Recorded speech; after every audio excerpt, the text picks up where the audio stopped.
पवित्र बाइबल जिसके कई वर्जन्स हमारे मोबाइल फ़ोन्स में हैं।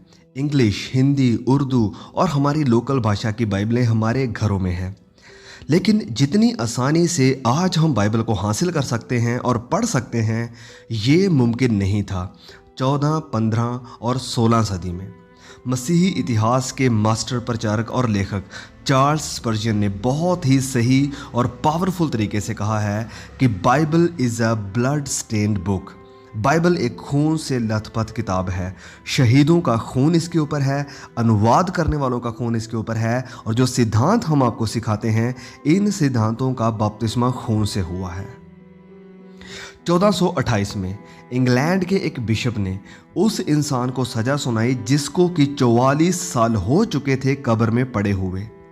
बिशप ने आदेश दिया कि इस इंसान की कब्र को खोदकर उसकी हड्डियों को या जो कुछ भी बचा है निकाला जाए और उसे जलाकर स्विफ्ट नदी में फेंक दिया जाए। और ये हुआ था जॉन विक्लिफ के साथ, जिसे मॉर्निंग स्टार ऑफ रिफॉर्मेशन यानी रिफॉर्मेशन के एक उभरते हुए सितारे के नाम से जाना जाता है। आज मार्टिन लूथर के बारे में और उसके रिफॉर्मेशन के बारे में तो हम सब लोग जानते हैं, और कुछ लोग शायद नहीं भी जानते होंगे। लेकिन इस रिफॉर्मेशन की उभरती हुई किरण थी जॉन विक्लिफ। जॉन विक्लिफ ने ऐसा क्या किया था कि उसे इतनी नफरत का सामना करना पड़ा कि उसकी हड्डियों को 44 सालों के बाद कब्र से निकालकर उन्हें जलाया गया। तो विक्लिफ की गलती, या आप कह सकते हैं गुनाह, ये था कि वह चाहता था कि पवित्र बाइबल हर आम इंसान के हाथों में हो ताकि वह सच्चाई को जान सके। क्या ये गुनाह था? ये गुनाह था विक्लिफ का। लेकिन क्यों? क्योंकि रोमन कैथोलिक चर्च उस वक्त जो पूरी ताकत में था, वह लोग नहीं चाहते थे कि पवित्र बाइबल आम इंसानों के हाथों में जाए। उस वक्त सिर्फ लातीनी भाषा में ही बाइबल अवेलेबल थी और सिर्फ लोगों को प्रीस्ट के ऊपर ही डिपेंड करना पड़ता था उन वचनों को जानने के लिए और वचनों को सीखने के लिए। तो जॉन विक्लिफ, एक विद्वान प्रचारक और रिफॉर्मर, ने अपना जीवन इस एक मकसद के साथ बिताया था। वो था कि पवित्र वचन यानी बाइबल को प्रमोट किया जाए और पेपल अथॉरिटी, पॉप के फाइनल अधिकार का खंडन करना। 330 एडी को लंदन में जॉन विक्लिफ का जन्म हुआ था। ऑक्सफोर्ड में अपनी पढ़ाई ख़त्म करने के बाद विक्लिफ ऑक्सफोर्ड में ही एक लीडिंग फिलोसोफर और एक थियोलॉजियन बन गए। 370 में लटरवर्थ के एक चर्च में उसने एक पादरी, एक रेक्टर के रूप में काम करना शुरू किया। तभी उसने कुछ कंट्रोवर्शियल यानी विवादित लिखना शुरू कर दिया। उसने सरकार और चर्च के कार्यों के बारे में लिखा और कहा कि अधर्मी या जिन लोगों का परमेश्वर के साथ कोई रिश्ता नहीं है, उन्हें कलीसिया के ऊपर कोई अधिकार नहीं है, वह चर्च को नहीं चला सकते। और विक्लिफ की शिक्षा ने रोमन कैथोलिक चर्च को कंडेम किया, उन्हें गलत बताया, जिसकी वजह से पॉप ग्रिगोरी ने जॉन विक्लिफ को गलत कहा और उसे गलतियों के मास्टर की पदवी दी। 378 को विक्लिफ को चर्च की पदवी से हटा दिया गया और विक्लिफ लटरवर्थ में रहने लगा और 384 में अपनी मृत्यु तक लिखता रहा। जॉन विक्लिफ की शिक्षा क्यों उस वक्त इतनी कंट्रोवर्शियल, इतनी विवादों से भरी हुई थी?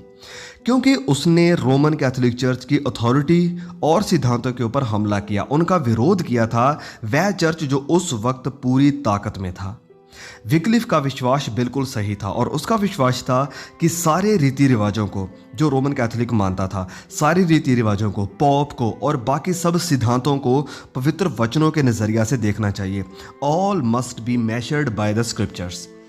विक्लिफ का पॉइंट था कि पवित्र बाइबल ही काफ़ी है हमारे लिए और यही हमारी फाइनल अथॉरिटी है, क्योंकि हर एक वचन पवित्र आत्मा की प्रेरणा से लिखा गया है।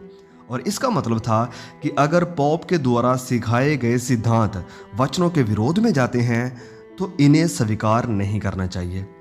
विक्लिफ ने सिर्फ पॉप की फाइनल अथॉरिटी का ही विरोध नहीं किया, वरन वचनों से उसने जाना कि ट्रांससब्सटेंशिएशन की शिक्षा भी गलत है। अब ये ट्रांससब्सटेंशिएशन क्या है? तो इसका मतलब है कि प्रभु भोज के वक्त रोटी और वाइन सच में एक्चुअली यीशु का मांस और लहू बन जाता है। विक्लिफ ने बाइबल में ऐसा कोई भी एविडेंस नहीं देखा। उसने कहा कि प्रभु भोज एक रिप्रेजेंटेशन है, एक सिंबल है प्रभु के मांस और लहू का, और इस कारण उसने ट्रांससब्सटेंशिएशन जैसी शिक्षा का भी विरोध किया। जॉन विक्लिफ का वचनों के साथ लगाव इतना था कि उसने इसे लातीनी भाषा से इंग्लिश में अनुवाद करना शुरू कर दिया। विक्लिफ का मानना था कि सिद्धांतों और प्रैक्टिस के लिए बाइबल ही फाइनल अथॉरिटी है, और उसका मानना था कि हर किसी को अधिकार है पवित्र वचनों को पढ़ने का। हर आम इंसान के पास बाइबल होनी ही चाहिए।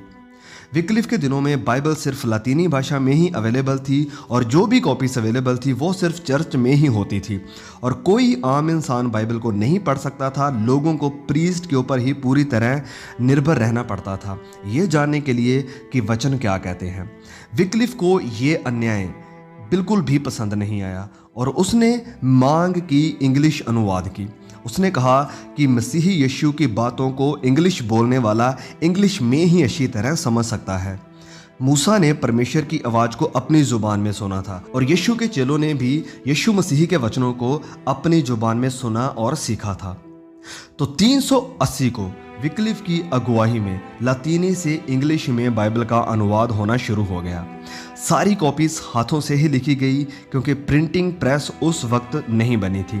इससे पहले कि ये अनुवाद पूरा होता, विक्लिफ की मृत्यु हो गई, लेकिन उसकी टीम ने ये काम पूरा किया, और उस वक्त दुनिया में पहली बार इंग्लिश की बाइबल उपलब्ध हुई।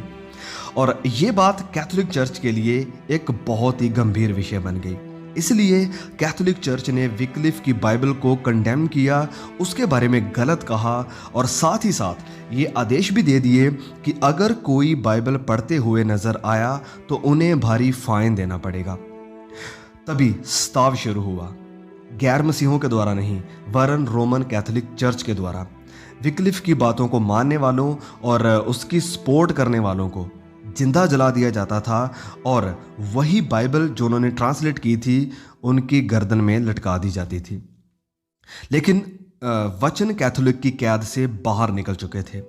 लोग अब पढ़ सकते थे उन बातों को जो परमेश्वर ने कही थी। विक्लिफ के बाद जैन हस, या उसे जॉन हस भी कहा जाता है, उसने विक्लिफ के जो लिखते थी उन्हें पढ़ा और चर्च में रिफॉर्म लाना शुरू कर दिया। जॉन हस के बारे में हम अगली वीडियो में देखेंगे, क्योंकि उनके बारे में भी जानना हमारे लिए बहुत ही ज़रूरी है। 1415 एडी को रोमन कैथोलिक ने एक काउंसिल में जॉन हस को अपधर्मी, एक हेरेटिक या चर्च का विरोधी बताकर उसे जला दिया, उसे जिंदा जला दिया, और साथ ही साथ जॉन विक्लिफ को भी दोषी ठहराया और उसकी लिखतों को भी जला दिया। और तभी उस वक्त के बिशप ने आदेश दिया कि विक्लिफ की कब्र को खोदकर जो कुछ भी बचा है उसे जला दिया जाए और उसकी राख को नदी में फेंक दिया जाए। लेकिन विक्लिफ का प्रभाव वह ख़त्म नहीं कर पाए। एक इतिहासकार लिखते हैं कि जो राख विक्लिफ की नदी में फेंकी गई थी वह पूरी दुनिया में फैल गई। John Wycliffe, the morning star of reformation, ने आने वाले विश्वासियों के लिए एक रोशनी की किरण जलाई, और आज हम आज़ाद हैं बाइबल को पढ़ने और अपने पास रखने के लिए। इस कारण मेरी रिक्वेस्ट है आपसे कि प्लीज़ किसी के ऊपर डिपेंड ना रहे, वरन आज जब आप आज़ाद हैं खुद वचनों को पढ़िए और इसकी सच्चाई को जानिए, क्योंकि ये बाइबल, जैसे मैंने पहले भी बताया है, कि खून से लथपथ है।